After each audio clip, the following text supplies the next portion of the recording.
Sometimes the smallest decisions we make carry the heaviest consequences. A single choice made in innocence can change not just one life, but an entire community forever. In the Wyoming wilderness, a mountain man named Ezra Blackwood found an old cottonwood tree leaking water onto the dry ground. It seemed like nature's gift during a hard summer drought. He decided to cut it down for firewood. What happened next stopped everyone in the nearby town cold. The water didn't stop flowing. It became something else entirely, something no one could explain. What was hidden inside that ancient tree that held such power over the land and its people?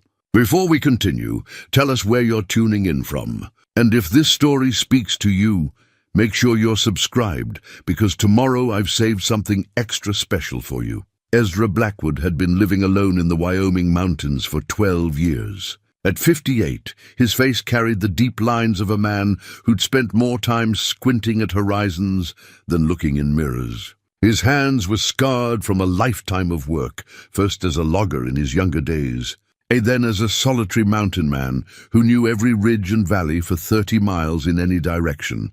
His cabin sat in a clearing surrounded by ponderosa pine and Douglas fir, about an hour's walk from the nearest road. The structure was simple but solid, built with his own hands from timber he'd felled and milled himself. A stone chimney rose from one end, and a covered porch wrapped around the front where he'd sit most evenings, watching the light change across the mountains. He woke each morning before dawn. The routine never changed. Stoke the fire, put coffee on to boil, step outside to read the weather. He could tell more from the wind and sky than any newspaper could tell him about the world. After coffee, he'd check his traps, tend to his small garden, chop wood or hunt depending on the season and his needs. Ezra had learned to live with silence. Not the uncomfortable silence that makes some people nervous, but the deep quiet of the wilderness where every sound means something. The crack of a branch told him if it was deer or elk. The call of a hawk indicated the time of day. The rustle of leaves revealed which way the wind was shifting. This was his language now, more fluent than the English he spoke on his monthly trips to town. Those trips took him to Timber Ridge, a frontier town that had seen better days, but held on with the stubbornness of its 347 residents. The town consisted of a main street with a general store, a saloon that doubled as a boarding house, a blacksmith shop, a small church, and the sheriff's office. Doc Holloway kept his practice in a house at the edge of town, marked by a hand-painted sign that swung in the wind. The people of Timber Ridge knew Ezra as a fair man who kept his word. He'd trade furs and game meat for supplies, always paid his debts and never caused trouble. But they also knew not to pry into his business or ask too many questions about why a skilled logger had abandoned that trade to live alone on a mountain. Sheriff Martha Crane was one of the few people Ezra considered close to a friend, though they rarely spoke beyond necessities. She was 62, had been sheriff for 18 years, and had earned the respect of every man in town through simple competence and an unwavering sense of fairness. She'd lost her husband to a mining accident 20 years back and never remarried. Like Ezra, she understood that some people are better suited to solitude than others.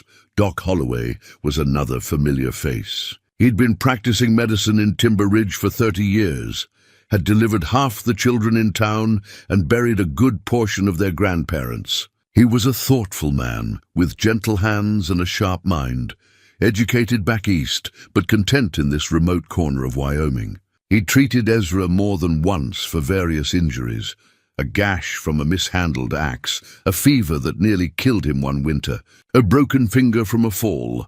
Then there was Timothy Walsh, the blacksmith's apprentice. He was barely 22, eager and curious, in the way young people are before life teaches them caution. Timothy had a habit of asking questions, of wanting to know the why behind things, not just the how. Most folks found it endearing. Ezra found it exhausting, but he had a soft spot for the boy nonetheless. These were the people who formed the edges of Ezra's world. He didn't need more than that. He'd had more once. A wife, a home in town, friends who'd gather for Sunday dinners and summer picnics. But that was before Sarah died. before grief had hollowed him out and sent him running to the mountains where the silence couldn't judge him for surviving when she hadn't. Sarah had been gone for 12 years. The pain had dulled from a sharp blade to a constant ache, something he carried like old men carry their wounds from long-ago wars. He didn't talk about her, not even to himself most days. But sometimes, in the evenings, when the light hit the mountains just right, he'd remember the way she laughed, and the ache would sharpen again. This particular summer had been brutal. The drought started in May and showed no signs of breaking. The streams ran low, the grass turned brown early, and the forest became a tinderbox, waiting for a careless spark. Ezra had seen droughts before, but this one felt different. The animals sensed it too. They moved differently, acted skittish, appeared in places they normally avoided.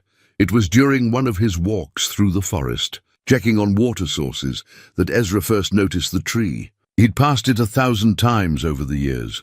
An ancient cottonwood that stood alone in a small clearing about 2 miles from his cabin. The tree was massive, easily 100 feet tall, with a trunk so wide it would take 3 men with arms outstretched to circle it.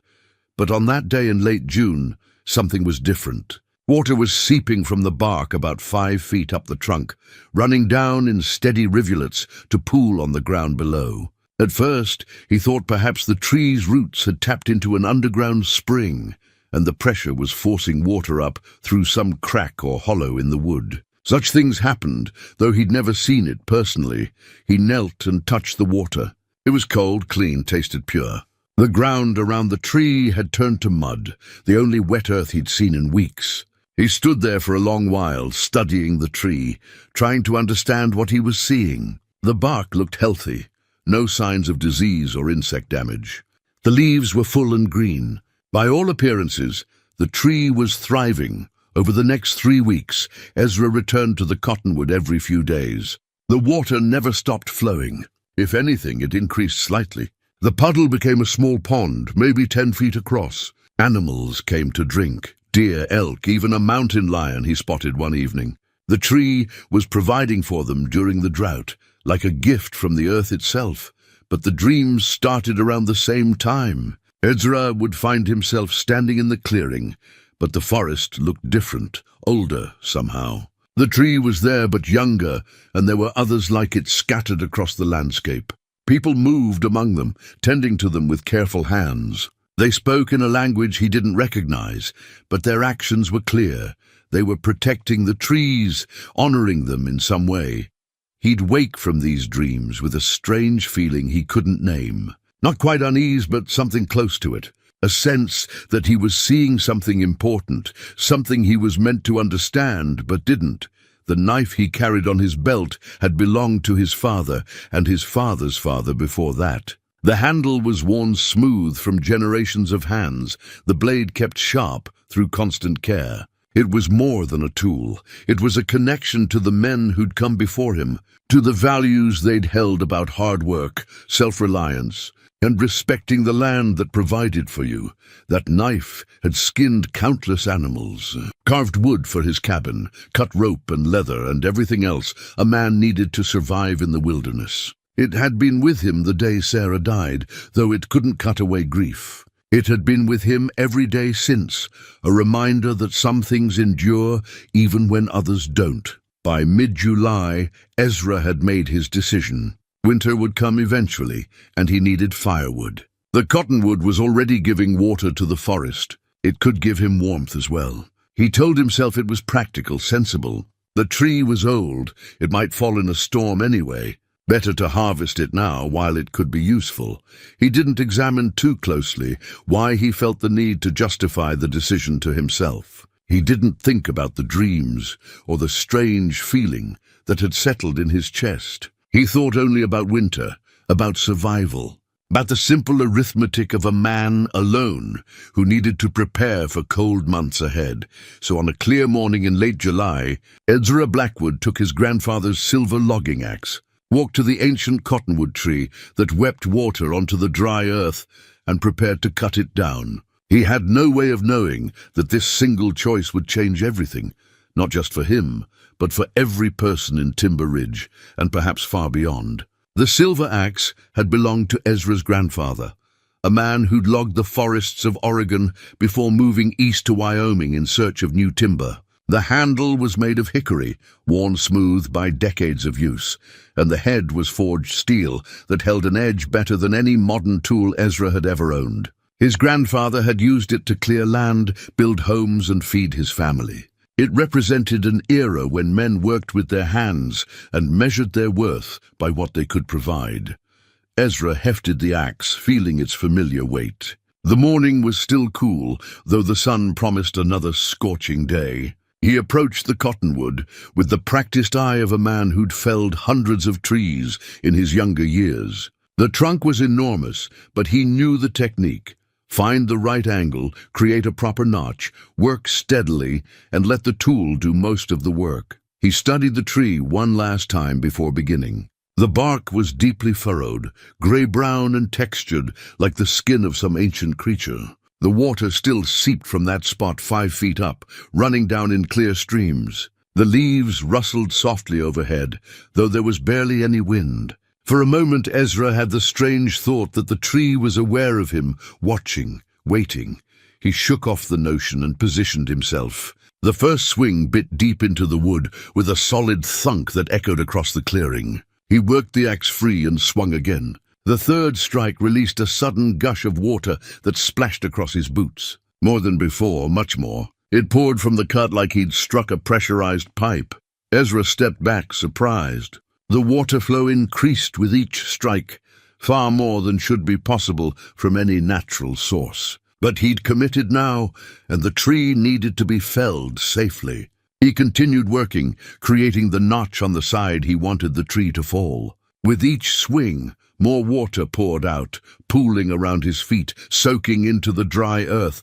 The sound of the axe changed. Instead of the clean thunk of steel-biting wood, it began to resonate, a deep, almost musical tone that vibrated through the handle and up his arms. The tree itself seemed to hum with each impact, as if the wood were hollow and acting as some kind of resonating chamber. Ezra had logged for 20 years before Sarah's death. He'd cut pine and fir, oak and ash, birch and maple. He'd never heard a tree make a sound like this. The humming grew louder, deeper, until he could feel it in his chest, in his bones. The water flowing from the cuts began to shimmer strangely in the morning light. He moved to the opposite side to make the back cut that would bring the tree down. The notch was perfect, angled exactly right. 3 more strong swings and the tree would go. He raised the axe high and brought it down with all his strength. The blade bit deep and the tree shuddered. The humming became a groan, a sound like nothing Ezra had ever heard. Wood and water and something else, something that made the hair on his neck stand up. He struck again. The tree leaned, the fibers beginning to tear. One more strike. The axe fell for the final time. The cottonwood groaned one last time and began its descent, falling exactly where Ezra had intended, crashing through smaller trees and hitting the ground with an impact he felt through his boots. Birds scattered from the surrounding forest. Dust and leaves filled the air, and then silence. Ezra stood breathing hard, axe in hand, watching the fallen giant. The water that had been flowing from the trunk now poured from the stump, more than should be physically possible. It gushed out like a broken dam, spreading across the clearing in all directions, but something was wrong. The water looked different. As it spread, it caught the sunlight and seemed to crystallize, taking on a strange, glittering quality. Not ice, the day was already warm, but something else. The liquid became almost solid as it touched the dry earth, creating a spreading layer of translucent, crystalline substance that looked like glass but moved like water. Ezra knelt and reached toward it, then pulled his hand back. Every instinct told him not to touch it. He watched as the substance spread outward in a slow but steady wave, covering the ground, climbing up the smaller trees at the edge of the clearing, coating everything it touched in a thin, shimmering layer. The air itself changed. It grew heavy, thick, harder to breathe. The temperature dropped suddenly, going from warm to cold in the space of a few heartbeats. Ezra's breath came out in visible puffs. The humming that had come from the tree while he cut it now seemed to come from everywhere. From the substance itself, a low vibration that made his teeth ache.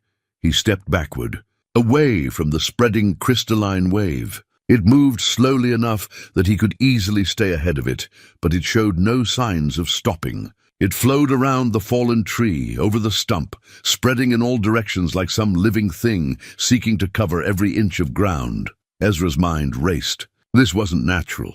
This wasn't water from any spring or underground source. He'd unleashed something, broken something that was never meant to be broken. The dreams came back to him, the people tending the trees, protecting them. They hadn't been honoring the trees. They'd been maintaining them, keeping them intact for a reason. He looked toward Timber Ridge. The town was 2 miles away, mostly downhill from here. If this substance kept spreading, it would reach the town by afternoon, maybe sooner.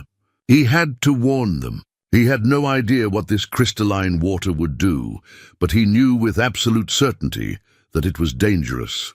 Ezra grabbed his axe and started running.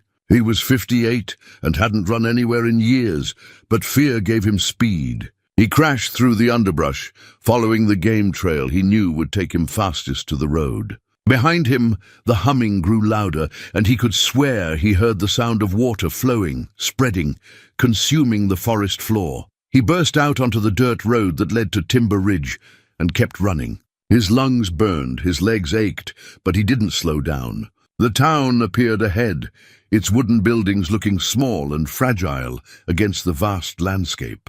A few people moved along the main street, going about their morning business, unaware that something impossible was heading their way. Ezra stumbled into town, gasping for breath. Several people turned to stare at him. He never came to town at a run, never showed this kind of urgency. Sheriff Crane stepped out of her office, hand instinctively going to the pistol at her hip when she saw his face. Ezra, what's wrong? He bent over, hands on his knees, trying to get enough air to speak. The tree, he managed. I cut down the tree. Something's coming. Something's wrong. More people gathered around him. Doc Holloway pushed through the small crowd. Slow down, Ezra. Catch your breath and tell us what happened. Ezra straightened, looking back toward the mountains. The cottonwood that was leaking water. I cut it down this morning. The water changed. It turned into something else, spreading across the ground. It's heading this way. I don't know what it is, but we need to... He stopped.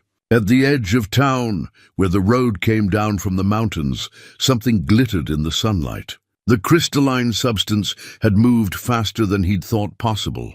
It flowed down the road like a living thing, spreading to either side, covering everything in its path with that strange, translucent sheen. The crowd turned to look. Someone gasped. The substance reached the first building, the old stable at the town's edge, and began climbing the wooden walls. It reached the town limits and stopped. Just stopped, as if hitting an invisible barrier. It spread sideways, following the perimeter of the town, but came no closer to the buildings or the people standing in the street. For a long moment, no one moved or spoke. They stood frozen, staring at the impossible thing that surrounded their town like a crystalline moat. Then Timothy Walsh, standing near the front of the crowd, took a step toward it. "Don't!" Ezra shouted, but the young man had already reached out his hand. His fingers touched the surface of the crystalline substance. Timothy went rigid, his whole body locked in place, hands still extended, eyes wide and staring at something no one else could see.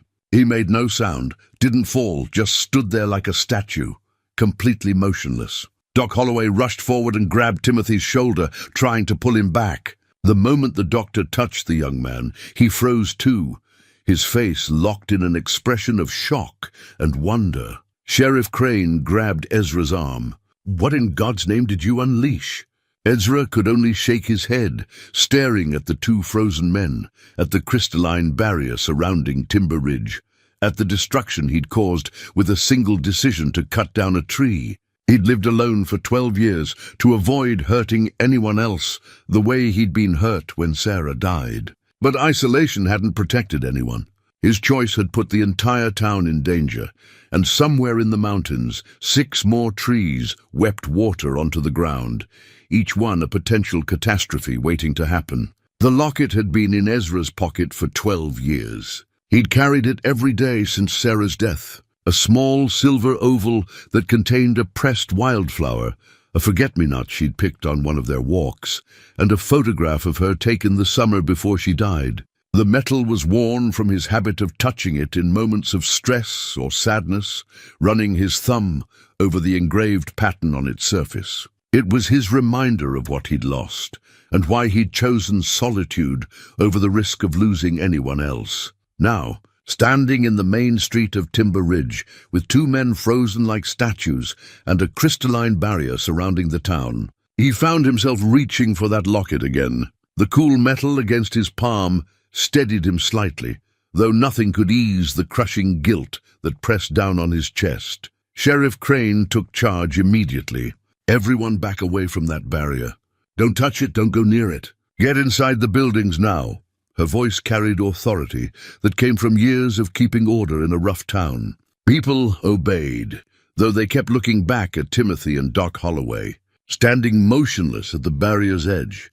Within an hour, the entire population of Timber Ridge had gathered in the church, the largest building in town. 347 people, minus the two who stood frozen outside. Conversations filled the space, dozens of voices asking questions no one could answer, proposing theories that ranged from reasonable to wild. Jacob Mercer stood near the front, a tall man in his 50s with silver hair and the bearing of someone used to being listened to. He owned the largest ranch in the area, or had until the drought started killing his cattle. "This is what happens when a man meddles with things he doesn't understand," he said, his voice cutting through the noise. "Ezra Blackwood cut down that tree without thinking about consequences, and now look where we are." Ezra stood against the back wall, feeling every eye turn toward him. He wanted to defend himself, to explain that he'd had no way of knowing what would happen. But Mercer was right. He'd acted without understanding, and people were suffering for it. Sheriff Crane stepped to the front of the church. "Blaming Ezra doesn't help us now. We need to figure out what we're dealing with and how to fix it. Doc Holloway and Timothy are still alive. We can see them breathing, see them standing. Whatever this is, it hasn't killed them. Yet," someone called from the crowd. "We need information," the sheriff continued. "Has anyone seen anything like this before? Read about it? Heard stories?" Silence. Then a young woman near the front spoke up. Elena Vasquez was the schoolteacher relatively new to Timber Ridge, having arrived about 3 years ago from somewhere in the southwest. "My grandmother used to tell stories," she said quietly, "about guardian trees in the old forests. She said they were sacred, that they protected something important. I never knew if the stories were real or just folklore." Every head turned toward her. "What else did she say?" Sheriff Crane asked. "That the trees were never supposed to be cut down, that they were tended by people who understood their purpose. But that was generations ago. The knowledge was lost." Eleanor looked uncomfortable with the attention. "I thought they were just stories she told to teach respect for nature." Timothy's voice had mentioned something similar just last week. Ezra remembered the young man asking questions about the weeping tree, saying he'd heard old legends about such things. At the time, Ezra had dismissed it as the kind of romantic notions young people held about the wilderness. Sheriff Crane made a decision. "Elena, Ezra, come with me. We're going to the town archive. If there are any records, any mentions of these trees or anything unusual about this area, we need to find them." She pointed to two men in the crowd. "You two, keep watch on Doc and Timothy. Note any changes, no matter how small. Everyone else, stay calm and stay inside. We'll figure this out." The town archive was a small room in the back of the general store where old documents were kept in crates and filing cabinets. The founder of Timber Ridge, a man named Josiah Crane, the sheriff's great-grandfather, had been meticulous about record-keeping. Letters, journals, land surveys, and town meeting minutes dating back to 1847 were stored here. Though few people had any reason to look at them, Ezra, Elena, and Sheriff Crane began searching through the documents. Dust filled the air as they opened boxes that hadn't been disturbed in decades. The silence was broken only by the rustle of old paper and the occasional comment about what they'd found. It was Ezra who discovered the journal. Leather-bound, its pages yellowed and brittle, it was tucked in a wooden box labeled J. Crane, Personal. He opened it carefully. The handwriting was elegant but faded, dated entries beginning in March 1847. He read aloud. "We have established our settlement in the valley below the mountains. The land is rich, water plentiful, and the forest abundant. The native people we encountered spoke of trees in these mountains that must not be disturbed. They called them the Weeping Sentinels, said they were placed here by the ancients to guard the sacred springs." Sheriff Crane leaned over his shoulder. "That's my great-grandfather's writing." "Keep reading," Ezra turned the page. "I paid little attention to these warnings at first, dismissing them as superstition. But I have seen these trees myself now. 7 of them scattered throughout the mountains, each one ancient beyond measure, each one weeping water from their trunks. The native elder who spoke with me was insistent. These trees must be protected. He said they filter the water from deep springs, that without them the water becomes dangerous. I did not fully understand, but I gave my word that we would not disturb them." "Filter the water," Elena repeated. "From what?" "To make it safe for what?" Ezra continued reading, flipping through pages that detailed the early days of the settlement. Most entries were mundane: weather reports, crop yields, disputes between settlers. Then, dated August 1851, he found another relevant passage. A prospector named Harrison attempted to cut down one of the Weeping Sentinels, believing there might be gold or minerals in the water it produced. I stopped him before he could complete the task, but the damage was done. The tree bled water for 3 days, and where the water touched the ground, it crystallized into a substance that trapped several of our cattle. The animals stood frozen, unable to move, for nearly a week before the effect wore off. Harrison left town in shame. I've warned all settlers to leave these trees untouched. Some knowledge is beyond our understanding, and some warnings should be heeded even when we cannot explain them." The 3 of them looked at each other. The pattern was clear: cut the tree, water becomes crystalline, things freeze in place. But that didn't explain why or how to reverse it. "The effect wore off," Sheriff Crane said. "After a week, the cattle recovered. Maybe Timothy and Doc will be fine if we just wait." "Maybe," Ezra said, though he wasn't convinced. "But the journal says Harrison didn't complete the task. He only damaged the tree. I cut mine down completely, and that barrier outside isn't going away. If anything, it seems to be getting stronger." Elena was searching through other boxes. She pulled out a map, hand-drawn and carefully labeled. "Look at this. It shows the locations of all 7 trees Josiah mentioned. Your tree was here." She pointed to a mark on the map. "And there are 6 others scattered throughout the range." Ezra studied the map. One of the other marked locations was familiar. He'd passed by that area just 2 weeks ago.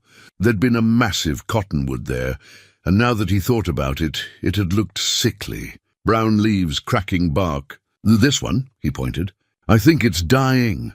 The implications settled over them like a weight. One tree cut down had trapped a town. One tree dying might do the same or worse. And they had no idea how to stop it or reverse the damage already done.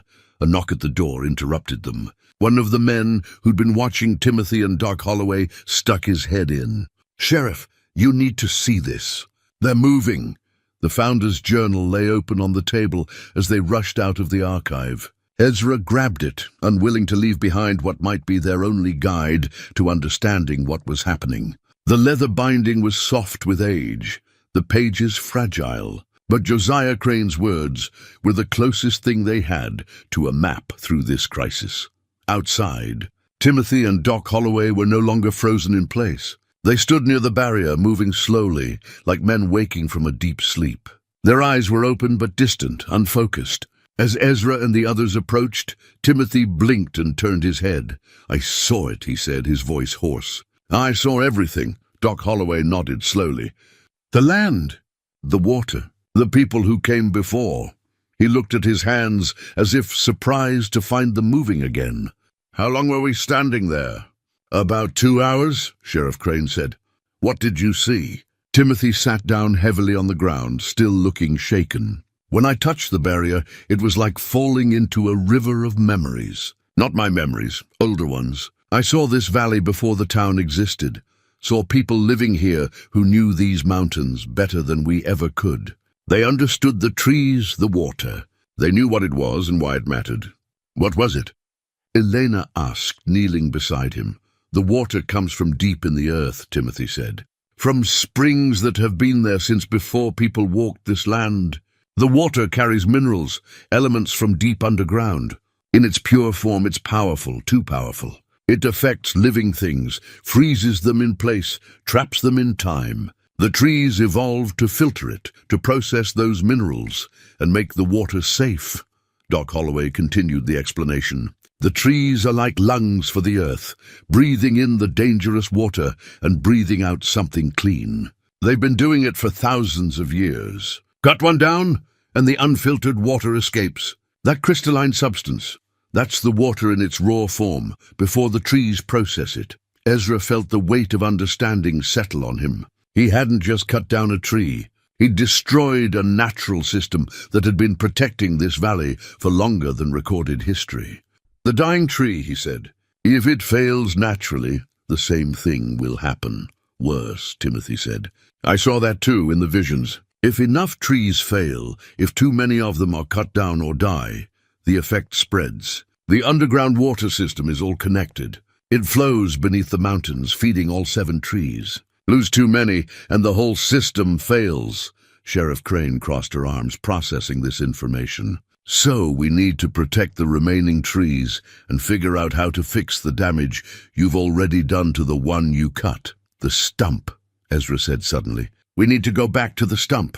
If the tree was filtering the water, maybe the roots are still alive, still trying to do their job. Maybe there's a way to help them, to close off the flow. Elena stood. In my grandmother's stories, there were rituals, ways to tend the trees, to heal them if they were damaged. She said the knowledge was passed down through families, but it died out when the last keeper passed away. That would have been in the 1940s. Did she teach you any of it? Sheriff Crane asked. Fragments, pieces. She tried, but I was young and didn't understand the importance. I thought they were just pretty stories. Elena's face showed regret.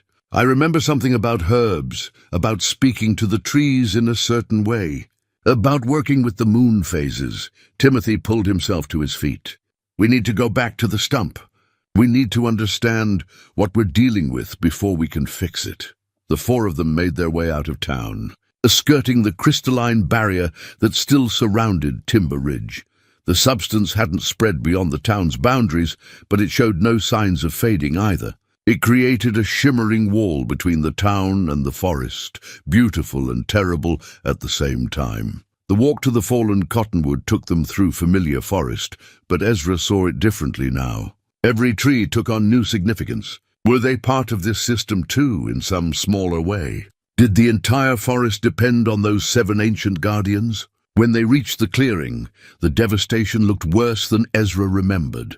The massive cottonwood lay where it had fallen, its branches broken, its trunk split in places from the impact. The stump rose from the ground like a monument to his mistake. Water still flowed from it, but slower now, and the crystalline substance covered the ground for 50 feet in all directions. Timothy approached the stump carefully, avoiding the crystalline layer.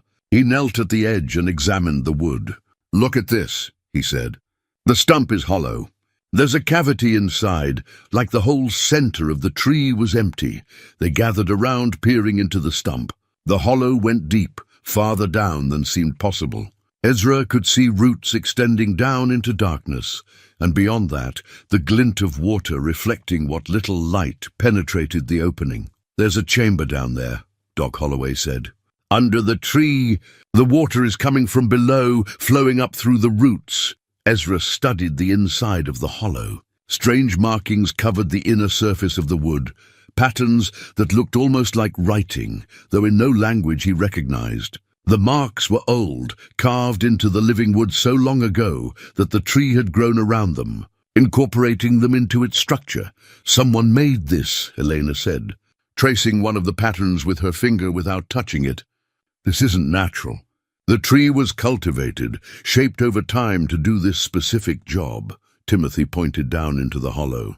We need to go down there. Whatever system exists to filter the water, it's below ground.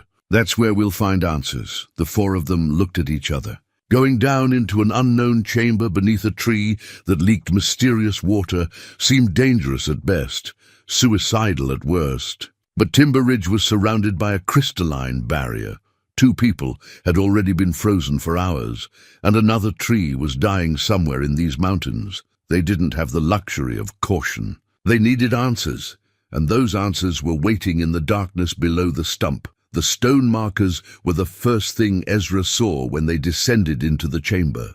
Carved from granite, each stone stood about 3 feet tall and was positioned at regular intervals around the underground space. The markings on them matched the patterns inside the tree stump, angular symbols that might have been writing, or might have been something else entirely, some form of communication that went beyond language. They'd fashioned a rope from spare line Timothy had brought and used it to lower themselves one at a time into the hollow. The chamber was larger than it had appeared from above, a natural cave that had been modified and expanded over time. The ceiling was perhaps 15 feet high, supported by the massive roots of the fallen cottonwood. Those roots were as thick as a man's body, spreading across the ceiling and walls like the veins of some enormous living thing. Water pooled in the center of the chamber, fed by a spring that bubbled up from somewhere deeper still. The water was clear, but had that strange quality Ezra had noticed before. It seemed to shimmer with an inner light, catching and reflecting illumination that shouldn't exist in this dark place. The spring was the source of everything. The weeping tree, the crystalline barrier, the visions that had trapped Timothy and Doc Holloway. Elena moved from marker to marker, studying the symbols. "These are boundary stones," she said. "My grandmother had drawings of stones like these.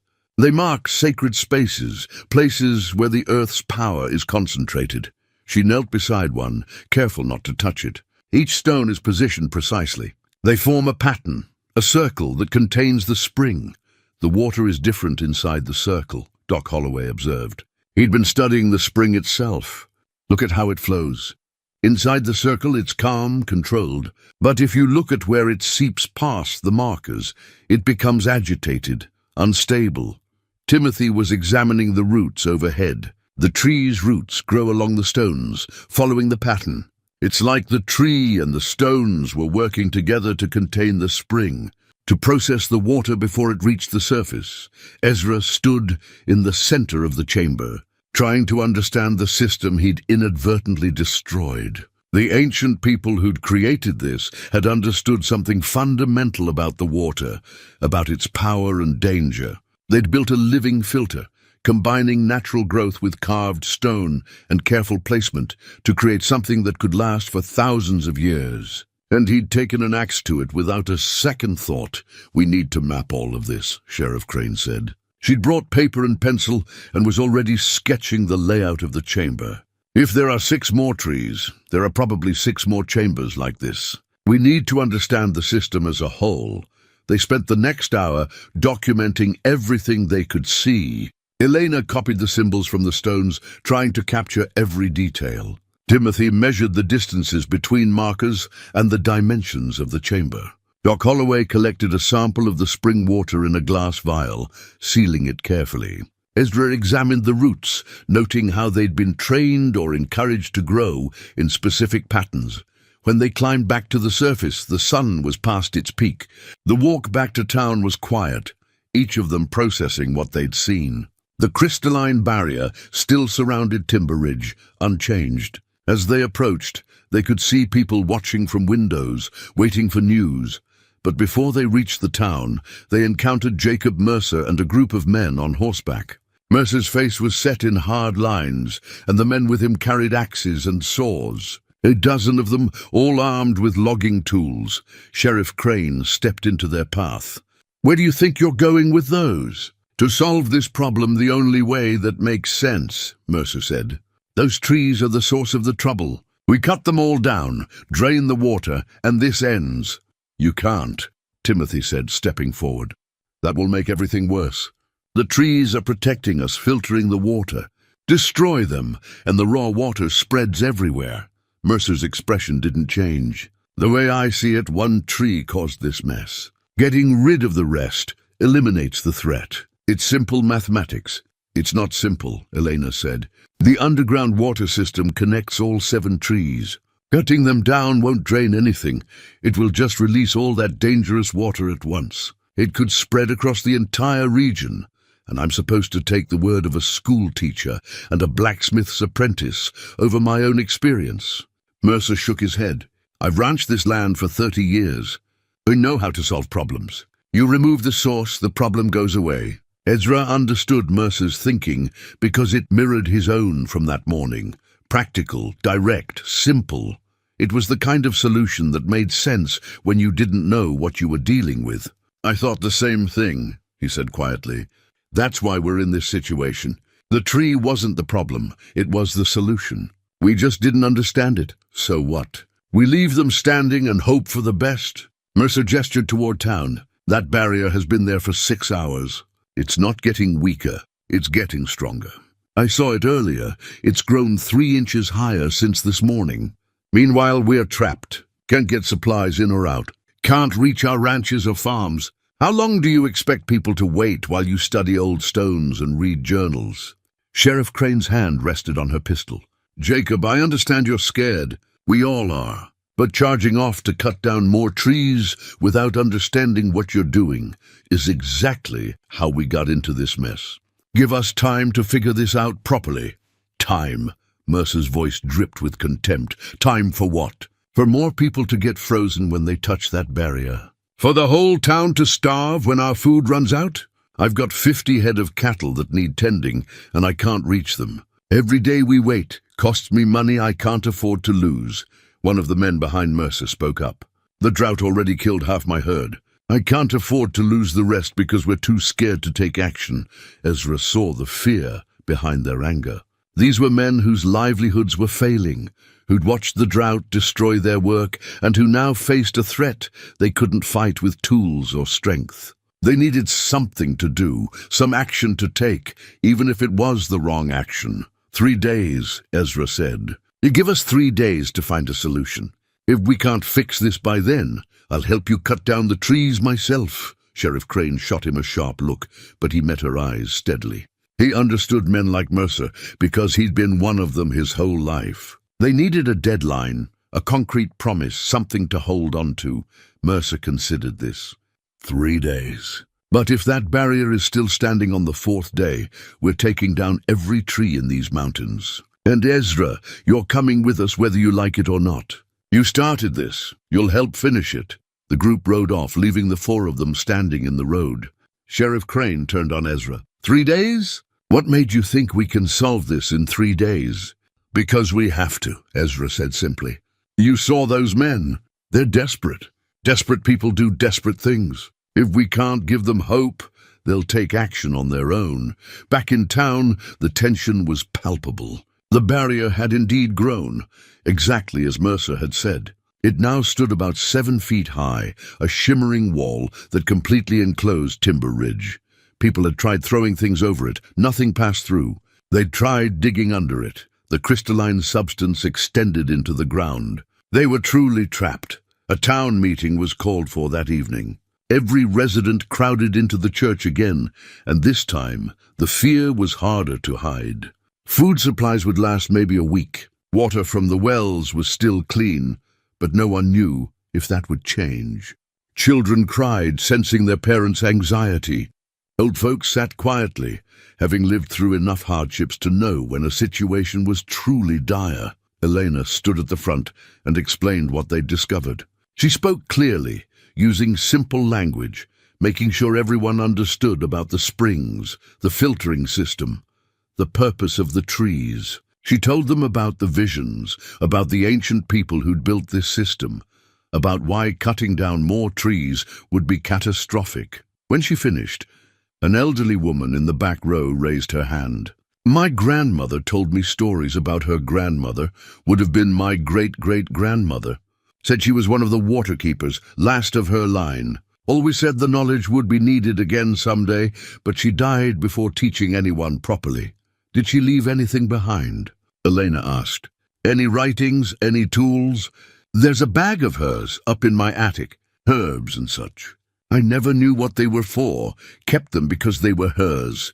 The old woman stood. I'll fetch it. Hope, fragile as spring ice, settled over the room.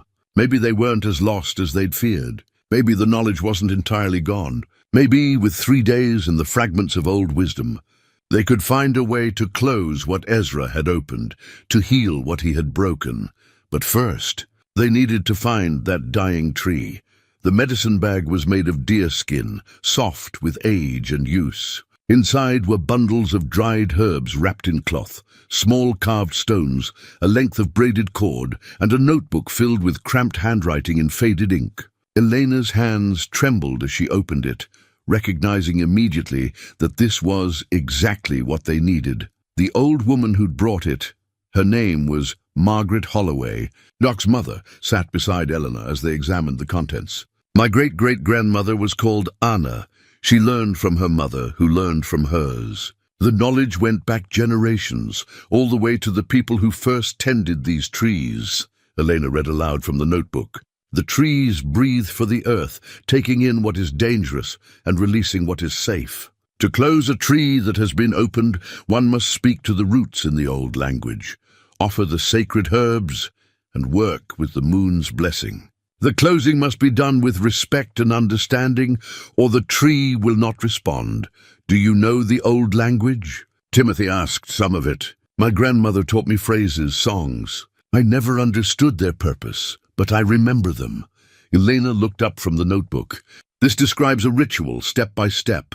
It requires specific herbs at specific times, and it must be done at night, under a waning moon. Sheriff Crane checked the calendar hanging on her office wall.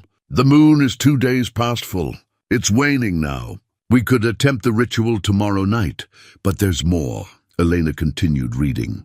Before the closing can succeed, one must understand why the tree was opened. The ritual requires intention, not just action. The person who harmed the tree must be the one to heal it, and they must do so with full knowledge of what they're repairing. All eyes turned to Ezra. He'd known on some level that this would fall to him. The guilt had been eating at him since the moment the tree fell. Now he had a chance to make it right, but the responsibility felt heavier than any burden he'd carried before.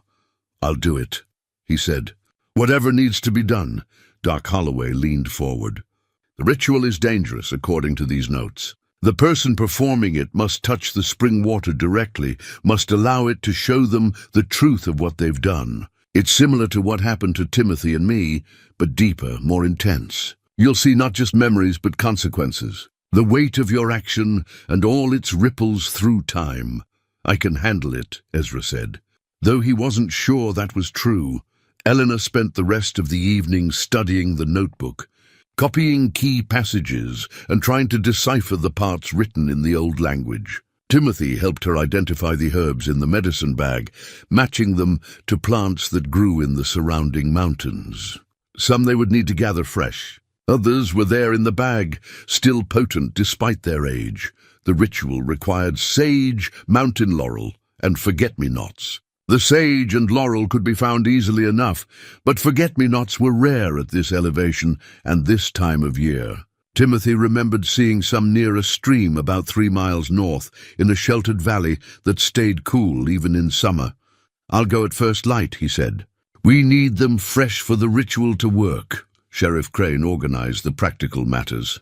Food was rationed carefully. They had enough for 5 days if everyone was careful. Water was plentiful from the wells, and so far it remained clean. Guards were posted around the barrier to watch for changes and to keep people from touching it. The last thing they needed was more frozen townspeople. Jacob Mercer made a point of stopping by the church that evening. He stood in the doorway, hat in hand, looking uncomfortable. Heard you've got a plan, he said to Ezra. That true? A chance at one, Ezra replied. No guarantees. Mercer nodded slowly. I was wrong to blame you earlier. Well, not wrong, you did cause this. But I understand why you cut that tree. I'd have done the same in your position.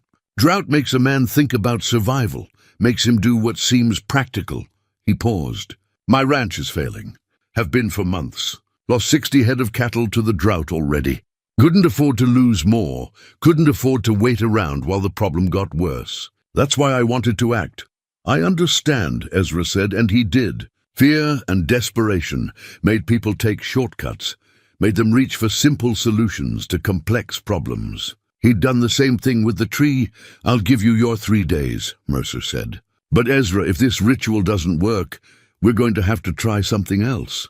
Can't let the whole town starve because we're afraid of making things worse. After Mercer left, Ezra sat alone in the church, turning the locket over in his hands. He opened it, looked at Sarah's photograph. She'd been practical too, but she'd also been patient.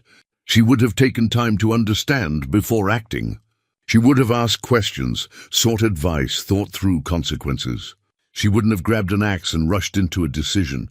He'd been running from her memory for 12 years, but maybe what he needed was to run toward it. To remember not just the loss, but the lessons. Sarah had made him better, more thoughtful, more connected to the world around him. In leaving society after her death, he'd abandoned those parts of himself too. The ritual tomorrow night would require him to face what he'd done with full awareness. Part of him dreaded that. The guilt was already crushing. But another part, the part that still remembered the man he'd been when Sarah was alive, knew that facing consequences was necessary. You couldn't heal what you refused to acknowledge. Elena found him there an hour later. She sat beside him in the pew, not speaking at first. Finally, she said, "My grandmother used to say that the earth forgives us when we make mistakes, as long as we try to make them right. She said that's what the trees teach us, how to take in what's harmful and transform it into something good." I hope she was right. Ezra said, "The ritual will work," Elena said with more confidence than he felt. "Not because the herbs are magical or the words are powerful, but because you understand now what you didn't understand before. That's what the trees respond to: understanding, respect, intention. You'll close what you opened because you finally see why it should never have been opened at all." They sat together in the quiet church, two people carrying the weight of old knowledge and new responsibility, hoping that tomorrow night would bring redemption rather than further disaster. Timothy left before dawn to search for the forget-me-nots. He took the rifle and a pack with food and water, expecting to be gone most of the day. The valley, he remembered, was 3 miles north, but the terrain was rough and the flowers might be difficult to find. Elena gave him careful instructions about how to harvest them properly, with respect, with intention, taking only what was needed. While Timothy was gone, Ezra and Elena returned to the fallen cottonwood. They needed to prepare the site for the ritual, to understand exactly what they'd be working with when night came. The morning was already hot, promising another scorching day. The drought showed no signs of breaking. The crystalline substance around the stump had hardened overnight, becoming more solid, more permanent-looking. Ezra knelt beside it and studied the way it had formed. It wasn't random. There was a pattern to it, radiating out from the stump in geometric lines that suggested some kind of underlying structure. "It's following the roots," Elena observed. "Look how it branches. It's tracing the path of the root system underground." She was right. The crystalline lines matched exactly where Ezra knew the major roots had spread. The tree, even in death, was still trying to do its job, still trying to contain and process the water that flowed from the spring below. But without the living wood, without the filtering system that had taken thousands of years to develop, it was failing. They climbed down into the chamber again, this time bringing lanterns to see better. In the improved light, Ezra noticed things he'd missed before. More markings on the walls, not just on the stones. Carved into the living rock were diagrams, maps, he realized. Detailed maps showing not just the 7 trees in this area, but hundreds of others spreading across what he recognized as the western half of North America. "There are more," Elena breathed, tracing the marks with her finger. So many more. Each tree was marked with the same symbol that appeared on the boundary stones. Lines connected them, showing the underground water systems that linked them all together. It was vast, far larger than either of them had imagined. This wasn't just a local system protecting one valley. It was continental in scale. They found more documents in a niche carved into the wall, papers protected from moisture in sealed clay jars. The papers were old, but preserved, covered in writing in multiple languages. Elena recognized Spanish, English, and what might have been French. There were also languages neither of them knew, angular scripts that might have been indigenous or might have been something older. Ezra carefully unfolded one of the English documents. It was dated 1847 and signed by Josiah Crane. I have compiled what knowledge I could gather from the native peoples, the Spanish missionaries, and my own observations. The trees are not native to this land, in the way we understand native species. They were brought here or perhaps cultivated here by people who lived thousands of years before any European set foot on this continent. He read further, his hands starting to shake. These trees serve a vital purpose. The water that flows from the deep springs carries minerals from the Earth's core, elements that should not reach the surface in concentrated form. In its raw state, this water has the power to freeze time itself, to trap living things in a state between life and death. The trees filter these minerals, breaking them down through their living processes, releasing clean water that sustains rather than traps. Elena picked up another document, this one in Spanish.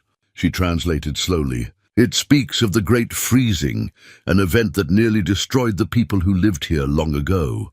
Many trees died in a plague, and when they fell, the raw water spread across the land. Entire villages were frozen. Animals, plants, everything that the water touched became trapped. It took generations for the survivors to cultivate new trees, to restore the balance. They vowed that the knowledge of the trees would be preserved forever, that no one would ever again carelessly destroy what protects all life.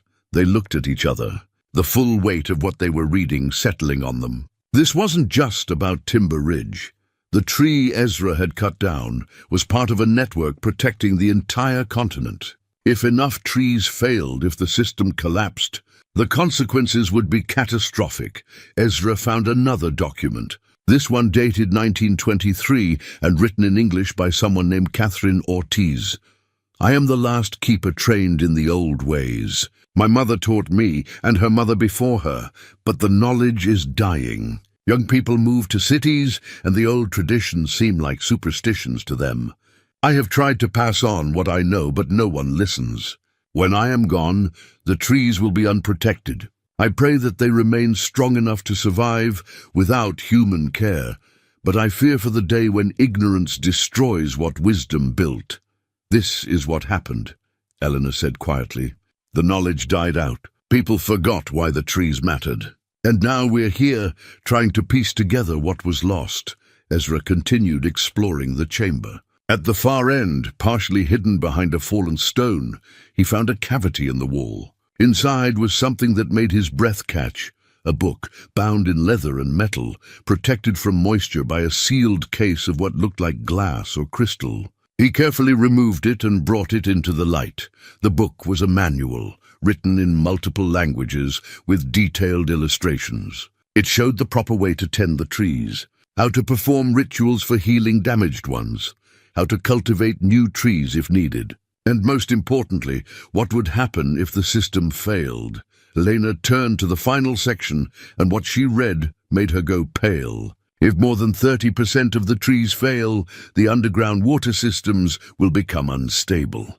The pressure from the deep springs will increase, forcing raw water to the surface at every remaining tree. If more than 50% fail, the system will collapse entirely. The Great Freezing will return, spreading across the continent in a wave that could take decades to recede. Ezra did the mathematics in his head. The map showed approximately 400 trees across the western half of the continent. 30% was 120 trees. How many had already failed? How many had been cut down by people who didn't know what they were doing? How close were they to the tipping point? We need to check on all 7 trees in this area, he said. Right now. If any others are failing, we need to know. They climbed out of the chamber and split up. Elena went to check the 3 trees north of Timber Ridge. Ezra took the 3 to the south. They agreed to meet back at town before sunset with whatever information they found. The first tree Ezra found was healthy, standing strong in a grove of aspens, water weeping gently from its trunk into a clear pool. The second was also intact, but the third, the one he'd noticed earlier that looked sickly, was in bad shape. The bark was cracking, large sections had fallen away, and the tree was leaning dangerously. It was dying, and when it finally fell, it would release its unfiltered water just as Ezra's tree had done. He marked the location carefully and hurried back toward town. He met Elena on the road. Her face told him what he needed to know before she spoke. "Two are fine," she said, "but the third is dead. It fell sometime in the last few days. There's a crystalline barrier around it, about 100 yards in diameter. It hasn't spread beyond that, but it's there, waiting. 7 trees in their area. 1 cut down by Ezra, 1 dead, 1 dying. That left 4 healthy trees out of 7. They'd already lost nearly 43% of the local system. If the dying tree fell, they'd be at 57%, past the critical threshold according to the manual. "The ritual tomorrow night," Ezra said. "If it works on my tree, can we use it on the others?" "According to the manual, yes, but we'd need to act fast. The dying tree might not last more than a few days, and we don't know about the hundreds of other trees across the continent. How many of them have already failed?"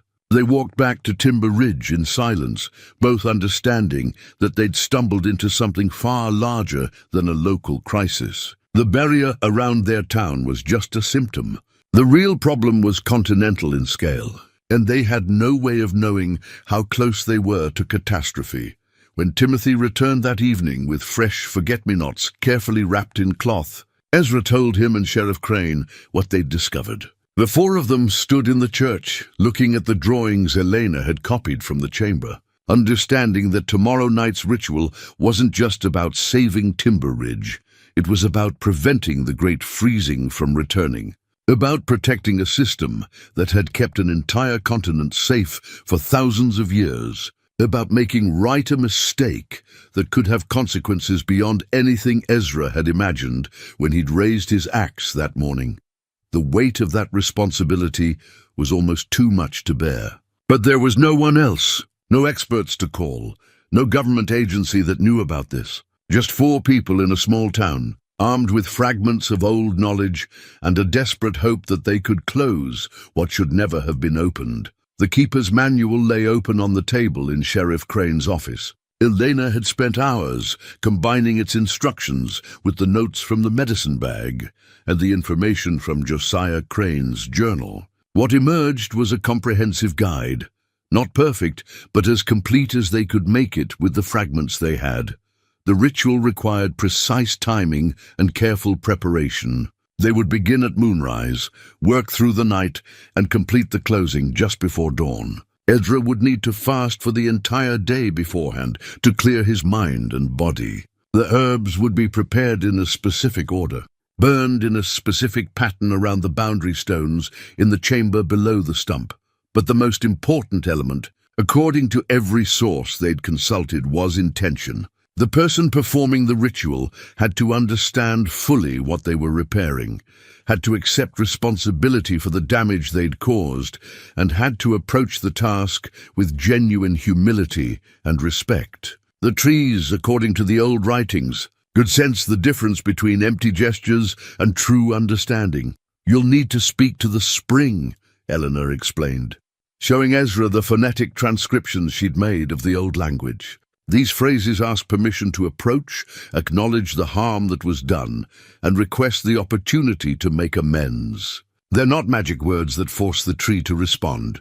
They're a way of showing respect, of demonstrating that you understand the relationship between humans and these guardians. Ezra practiced the phrases, stumbling over the unfamiliar sounds. Elena corrected his pronunciation patiently, making him repeat each line until he could say it smoothly. The language felt ancient in his mouth, syllables that probably hadn't been spoken in this valley for generations. Timothy was preparing the physical elements of the ritual. The sage and mountain laurel had been bundled and dried slightly over the fire, just enough to help them burn cleanly. The forget-me-nots would be fresh, placed at specific points around the chamber. He'd also fashioned a simple compass from a magnetized needle and a piece of cork floating in water, not for finding direction, but for monitoring the trees. The manual had described how the trees' magnetic fields changed when they were healthy or distressed. Timothy hoped his device would let them track the other trees' conditions without having to visit each one physically. Sheriff Crane was managing the town. The barrier had grown another foot overnight, now standing 8 feet high and slowly closing over the top of the town like a dome. People were frightened, supplies were running low, and tensions were rising. Jacob Mercer and his men had been quiet so far, but she could see them gathering, talking in small groups, making plans of their own in case the ritual failed. She called a final town meeting that evening. Everyone gathered in the church once more, and she explained what would happen that night. She was honest about the risks, about what they'd discovered in the underground chamber, about the continental scale of the system they were dealing with. Some of you are thinking that if this ritual fails, we should cut down the remaining trees, she said. I understand that impulse, but I need you to hear this clearly. Cutting down more trees will not save us. It will doom us, and possibly doom every living thing in the western half of this continent. The barrier around our town is a warning, not a punishment. It's showing us what happens when these systems fail. An old farmer in the back stood up. So what are we supposed to do? Just hope this ritual works? Put all our faith in some old superstitions? Not superstition, Doc Holloway said, standing. Science we don't fully understand yet. I touched that barrier. I saw what it showed me. The water from those springs has properties that our current science can't explain, but that doesn't make them less real. The people who built this system understood something we forgot. We're just trying to remember, Elena added her voice. My grandmother told me that knowledge isn't just facts you learn from books. It's wisdom passed down through generations, tested by time, proven by survival. The people who tended these trees for thousands of years knew what they were doing. We're the ones who forgot, who thought we knew better. This ritual is our chance to reconnect with that older wisdom. A woman holding a small child spoke up. What happens if it doesn't work? What happens to us? Ezra stood, and the room fell silent. He hadn't spoken at a town gathering in 12 years. If the ritual fails, it's my responsibility to make this right in whatever way I can. But I believe it will work, not because I have faith in my own abilities, but because I finally understand what I did wrong. I acted without thinking, without respecting what I was destroying. The ritual is about more than just closing a wound in the earth.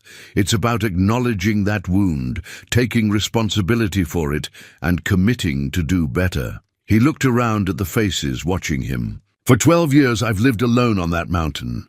I convinced myself I was protecting people by staying away, that I couldn't hurt anyone if I kept my distance. But isolation isn't protection. It's just another way of avoiding responsibility.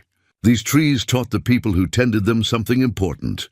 We're all connected. What I do affects you. What you do affects the land. What happens to the land affects all of us. There's no separating ourselves from the consequences of our actions. The room was quiet. Then Timothy stood. I'll be with Ezra tonight, helping with the ritual. If anyone wants to help, we could use volunteers to maintain watch, to be ready in case something goes wrong. Hands went up across the room. More than Ezra had expected. People who'd been strangers to him. People he'd barely spoken to in all his trips to town. People who were willing to trust him with their lives because they had no other choice. Sheriff Crane organized them into shifts. Some would watch the barrier, tracking any changes. Others would stand guard around the fallen tree, ready to help if needed. A few volunteered to prepare food and supplies for afterward, hopeful that there would be an afterward. As the meeting dispersed, Jacob Mercer approached Ezra. The rancher's face was hard to read, but his voice was steady. I meant what I said about giving you 3 days. This is day 2. Tomorrow night, if that barrier is still standing, my men and I will take action. But tonight I'll be part of the watch. If your ritual works, I want to see it. If it fails, I want to be there to help figure out what comes next. It was as close to an apology as Ezra was likely to get, and he accepted it with a nod. The day dragged on with agonizing slowness. Ezra fasted as instructed, drinking only water from the town well. His stomach growled, but he welcomed the discomfort. It kept him focused, reminded him that some things required sacrifice and discipline. He spent the afternoon at Sarah's grave, telling her about everything that had happened, about the mistake he'd made and the chance he had to fix it. "I've been half alive since you died," he said to the simple wooden marker. "Going through motions, surviving but not really living. Maybe that's why I cut down that tree without thinking. I'd gotten used to not thinking, to not engaging with the world around me. But these people need me to be fully present now, to be the man I was when you were alive. The man who thought before acting, who considered consequences, who cared about more than just himself." As the sun set, Elena came to find him. Together they walked to the fallen cottonwood. Timothy was already there, having spent the day preparing the chamber below. He'd cleaned the space, arranged the boundary stones in their proper positions, and set up lanterns that would light their work through the night. Sheriff Crane arrived with a dozen townspeople who would maintain the watch. They spread out in a circle around the clearing, far enough back to be safe, but close enough to help if needed. Mercer was among them, rifle across his lap, watching everything with careful attention. The moon rose, waning but still bright enough to cast shadows. It was time Ezra climbed down into the chamber, followed by Elena and Timothy. The spring bubbled in the center, its strange luminescence the only light beyond their lanterns. The air was cool and damp, carrying the mineral smell of deep earth. Ezra felt his heart pounding, his mouth dry despite the water all around him. Elena handed him the first bundle of sage. "We begin by purifying the space, acknowledging the damage that was done and asking permission to attempt healing." He took the sage, feeling its texture against his palm, and lit it from one of the lanterns. The smoke rose, acrid and sharp, filling the chamber. Following Elena's instructions, he walked the perimeter of the circle, formed by the boundary stones, letting the smoke drift over each one, speaking the words she'd taught him. The stones seemed to respond. Ezra couldn't explain it rationally, but he felt something shift in the chamber, as if the space itself was waking up, paying attention. The spring's bubbling grew louder, and the water's luminescence intensified. Timothy placed the forget-me-nots at the cardinal points around the spring, his hands careful and respectful. Elena began a low chant in the old language, words that had been used for this purpose for generations, beyond counting. Her voice echoed off the chamber walls, creating harmonics that seemed to resonate with the stone itself. Ezra moved to the spring. This was the moment he'd been dreading. According to the ritual, he would need to place his hands directly in the water to let it show him the full truth of what he'd done. It would be like what happened to Timothy and Doc Holloway, but deeper, more intense. He would see not just memories, but consequences, not just the past, but possible futures. He knelt at the water's edge. The surface was perfectly still, despite the bubbling source below, as if waiting for him. He could see his reflection in it, a face lined with age and regret, eyes that had seen too much loss and not enough hope. "I'm ready," he said. Though he wasn't sure that was true, Elena placed her hand on his shoulder. "Remember your intention. Remember why you're doing this. The water will test you, show you things that are hard to see. But if your intention is pure, if your understanding is real, it will also show you the way to heal what was broken." Ezra took a deep breath, thought of Sarah, thought of the town above them trapped behind a crystalline barrier, thought of the hundreds of trees across the continent, and the thousands of years of wisdom that had kept them standing. Then he plunged his hands into the spring. The ritual herbs were more than just plants. They were the key to communication, a bridge between human intention and the ancient intelligence of the trees. As Ezra's hands touched the spring water, the forget-me-nots, sage, and mountain laurel began to glow with a soft light, their essences releasing into the chamber air. The water was cold, shockingly so, and the moment his skin made contact, The world disappeared. Ezra found himself standing in the same chamber, but different. The stone was newer, the carvings fresh. People moved around him, speaking in that ancient language Elena had taught him fragments of. They tended the spring with careful hands, adjusting the boundary stones with precision. Singing to the tree roots that spread across the ceiling, he understood, in a way that transcended language, what they were doing. They were maintaining a balance, keeping the dangerous minerals in the deep water from reaching the surface in concentrations that could harm. The tree above was young, carefully cultivated, its roots trained to follow specific patterns that maximized its filtering capacity. The vision shifted. Years passed in moments. He saw generations of keepers tending the trees, passing knowledge from parent to child, maintaining a system that protected entire populations who never knew they were being protected. He saw droughts and floods, fires and winters. And through it all, the trees stood, weeping their gentle tears, filtering the dangerous water and releasing what was clean and safe. Then he saw the plague, a disease that swept through the trees, killing dozens, then hundreds. The keepers worked desperately to save what they could, but some trees were too far gone. As they died, raw water spread across the land. Villages froze. Animals became trapped in crystal. The survivors fled or adapted, learning to avoid the crystalline zones, waiting decades for the affected areas to slowly return to normal.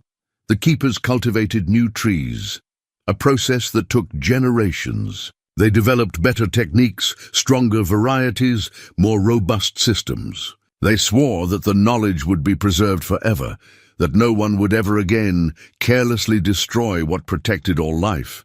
But the vision showed him what happened next. The knowledge faded. Keepers died without apprentices.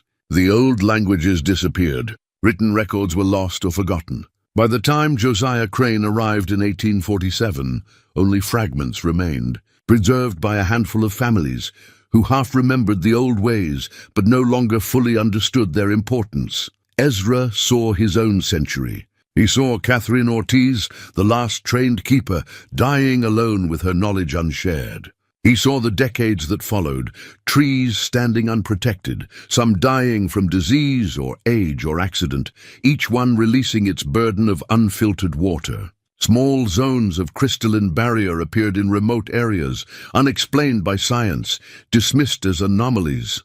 And then he saw himself. He saw his own hands raising the axe, saw the blade bite into ancient wood, saw the tree fall and the water spread.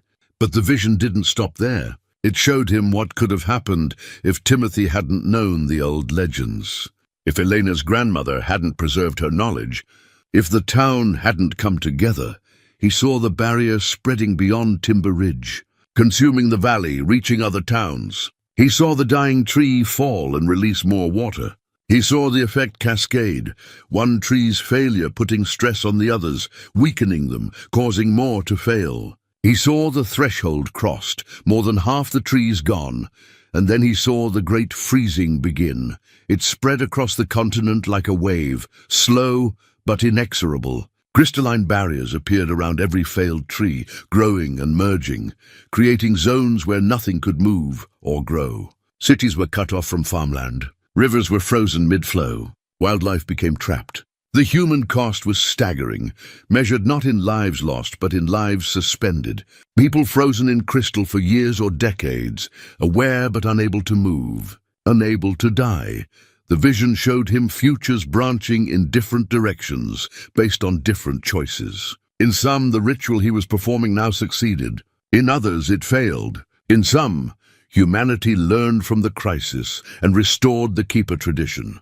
In others, desperation led to more trees being cut, accelerating the catastrophe. But through all the possible futures, one thing remained constant: the trees themselves. They were not malicious or vengeful. They were simply doing what they had evolved or been bred to do: filter dangerous water and protect the surface world. They would continue trying to do that job, whether humans helped them or destroyed them, whether they succeeded or failed. Ezra felt the weight of every possible future pressing down on him. The guilt he'd been carrying since cutting down the tree multiplied 1,000-fold. But beneath the guilt, he felt something else, a fierce determination. He'd made one terrible choice in ignorance. Now he could make a better choice with understanding. The spring water showed him one more thing. The tree wasn't gone. The stump remained, and deep below the roots still lived. The filtering system was damaged, but not destroyed. If he could reconnect what had been severed, if he could help the roots remember their purpose, the tree could heal. Not back to what it was. That would take decades or centuries, but enough to close the flow of raw water, enough to dissolve the barrier around Timber Ridge. The vision released him. He gasped, pulling his hands from the water, his whole body shaking. Elena and Timothy caught him before he fell. The living root had survived when the rest of the tree fell. Ezra had seen it in the vision. A single major root that extended deeper than all the others, connecting directly to the spring source. That root was the key. If he could strengthen it, encourage it, help it remember its function, the filtering system could partially restore itself. The root, he gasped, still shaking from the vision's intensity. There's one main root that goes deeper. We need to find it, to work with it directly. Timothy understood immediately. He'd seen the chamber's structure, had traced where the root system spread. The back wall. There was a section where the roots were thicker, more concentrated. That must be it. They moved to the rear of the chamber, where the wall was covered in root growth. The roots here were as thick as Ezra's leg, ancient and strong. He placed his hand against them, and even through the bark he could feel a faint pulse, the flow of water moving through the living tissue. Elena consulted the keeper's manual by lantern light. "The ritual requires blood," she said quietly. "Not much, but it has to be freely given. The person who harmed the tree offers their own life force to help it heal. It's symbolic, but it's also practical. Human blood carries minerals that the roots can use." "The ritual tomorrow night," Ezra said. "If it works on my tree, can we use it on the others?" "According to the manual, yes. But we'd need to act fast. The dying tree might not last more than a few days.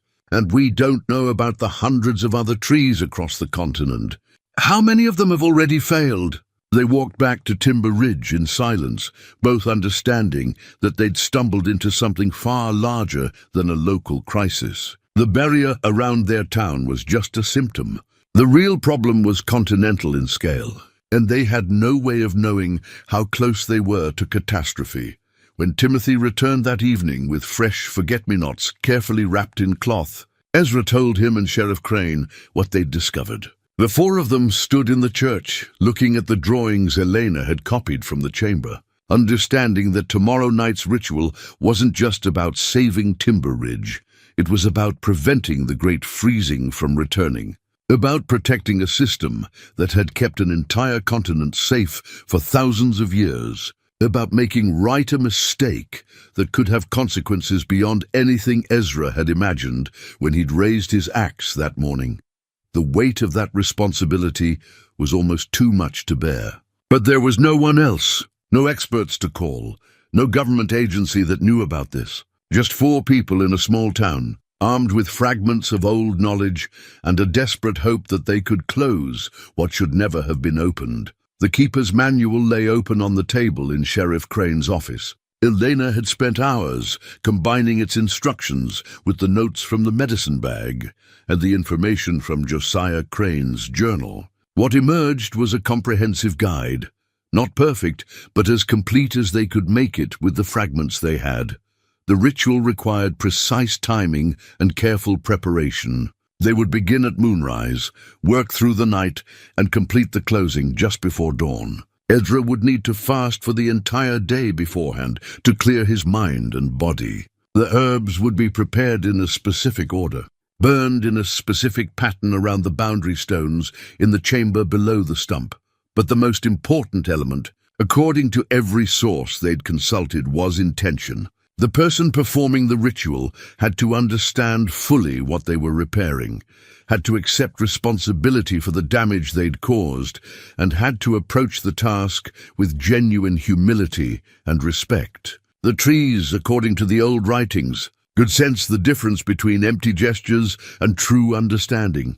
"You'll need to speak to the spring," Eleanor explained, showing Ezra the phonetic transcriptions she'd made of the old language. These phrases ask permission to approach, acknowledge the harm that was done, and request the opportunity to make amends. They're not magic words that force the tree to respond.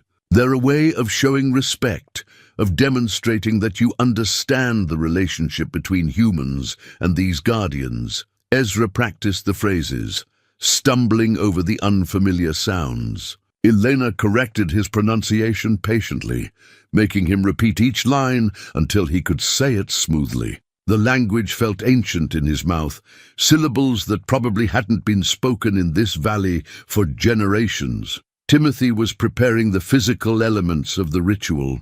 The sage and mountain laurel had been bundled and dried slightly over the fire, just enough to help them burn cleanly.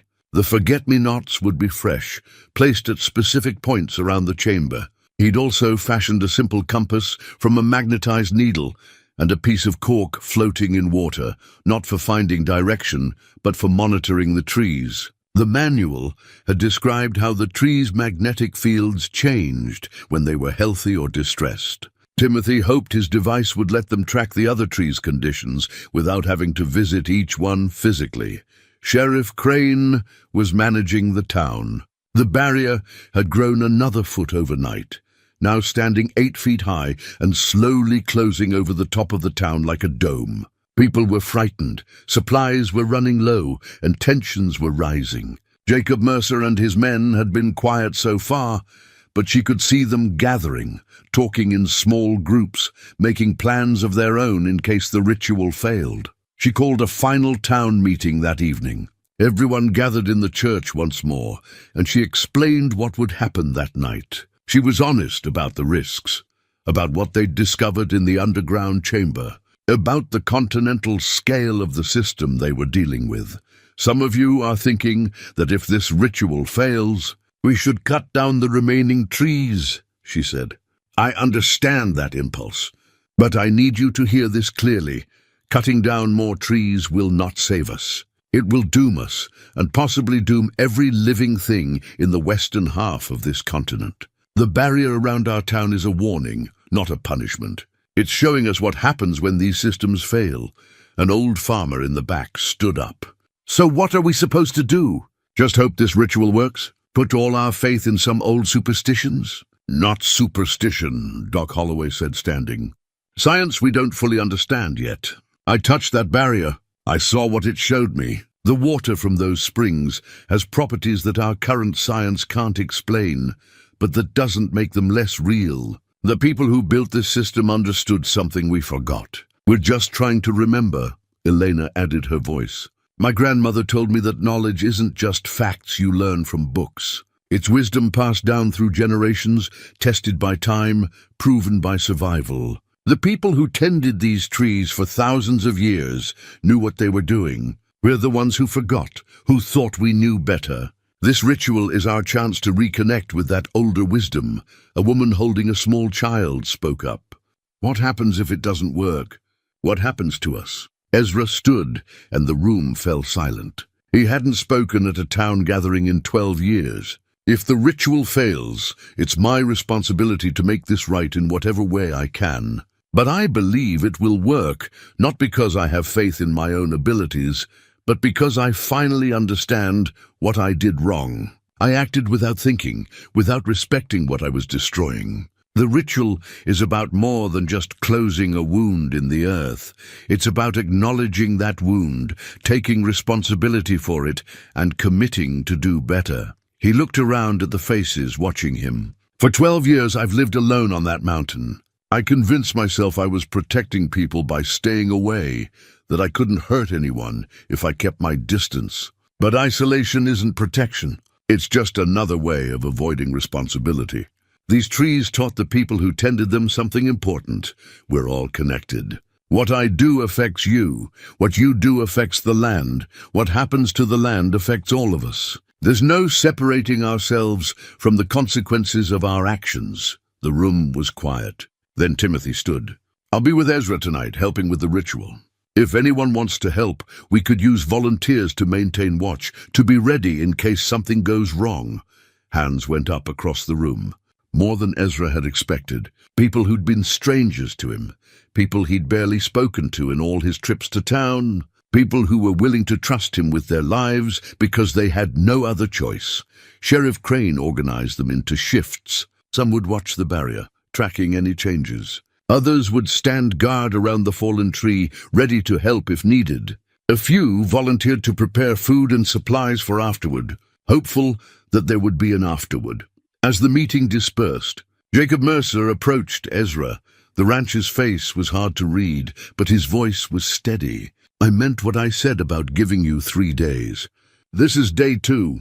Tomorrow night, if that barrier is still standing, my men and I will take action. But tonight I'll be part of the watch. If your ritual works, I want to see it. If it fails, I want to be there to help figure out what comes next. It was as close to an apology as Ezra was likely to get, and he accepted it with a nod. The day dragged on with agonizing slowness. Ezra fasted as instructed, drinking only water from the town well. His stomach growled, but he welcomed the discomfort. It kept him focused, reminded him that some things required sacrifice and discipline. He spent the afternoon at Sarah's grave, telling her about everything that had happened, about the mistake he'd made and the chance he had to fix it. I've been half alive since you died, he said to the simple wooden marker. Going through motions, surviving but not really living. Maybe that's why I cut down that tree without thinking. I'd gotten used to not thinking, to not engaging with the world around me. But these people need me to be fully present now, to be the man I was when you were alive. The man who thought before acting, who considered consequences, who cared about more than just himself. As the sun set, Elena came to find him. Together they walked to the fallen cottonwood. Timothy was already there, having spent the day preparing the chamber below. He'd cleaned the space, arranged the boundary stones in their proper positions, and set up lanterns that would light their work through the night. Sheriff Crane arrived with a dozen townspeople who would maintain the watch. They spread out in a circle around the clearing, far enough back to be safe, but close enough to help if needed. Mercer was among them, rifle across his lap, watching everything with careful attention.